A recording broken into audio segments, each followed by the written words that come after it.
Alors la boîte à musique, c'est un espace dans un petit boudoir. On a fait une décoration boudoir pour que les gens se sentent dans un endroit cosy, confortable et une immersion dans la musique. Donc on est à proposer des compositeurs, du Vivaldi, du Mozart, et puis les gens s'installent, ils se posent dans leur journée, ils prennent un temps pour eux, que ce soit 5 minutes, 10 minutes, et ils écoutent. Et ils sont juste en écoute. Et c'est le moment de voyager, de laisser vagabonder ses pensées, parce qu'on s'est dit que la caravane c'était aussi le voyage, le vagabondage, donc du coup pourquoi pas voyager dans ses pensées, dans ses rêves, le temps d'une musique. Là ce matin c'était Tchaïkovski avec le lac des cygnes, et puis les gens sortent très épanouis, très heureux. Ils ont pris un temps pour eux. Ils ont arrêté d'être speed, de faire en même temps quelque chose, de conduire, d'écouter de la musique et de conduire en même temps, ou de faire la vaisselle en même temps. Là c'est juste, j'écoute, je me pose et je regarde, et le décor est magnifique, donc je prends un vrai temps. Voilà.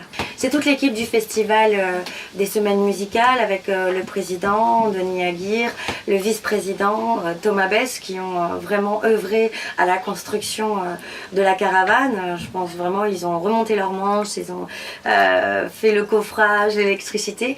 Moi aussi, parce que j'ai choisi aussi tout ce qui était décoration, les tapisseries, les couleurs, les tableaux, et puis aussi avec Isabelle Ledoussal et Rémi Sergent qui sont graphistes. Ils nous ont fait le graphisme extérieur et on l'a peint au Posca. C'est des gros feutres, donc on l'a fait à la main, donc c'est vraiment une fabrication artisanale avec l'amour, le cœur et l'envie que ça marche. On l'a installée il y a une semaine, donc voilà, ça fait une semaine qu'elle vit, une semaine qu'elle reçoit du public, et on aimerait qu'elle puisse séduire d'autres festivals, mais pas forcément des festivals de musique. Ça peut être aussi des festivals de poésie, de théâtre, puisque finalement la disposition nous permettrait de jouer des petites scènes, d'avoir des poèmes, un récitant, avec une capacité d'une dizaine de personnes. Donc c'est pas une énorme jauge, mais on est dans l'intime, on est dans la confession. Et ça peut être également voilà, passer de la musique. Ça peut être également avoir un violoniste, un vrai, qui va vous jouer quelque chose en live devant vous, dans ce petit endroit confiné. On s'est dit que le fait que ce soit petit amène à l'intime et amène à un vrai rapport avec le public. Eh bien, ils arrivent dans le boudoir de Madame de la Marquise de Montterrier. Donc effectivement, j'ai un personnage. Le personnage attire aussi beaucoup le spectateur.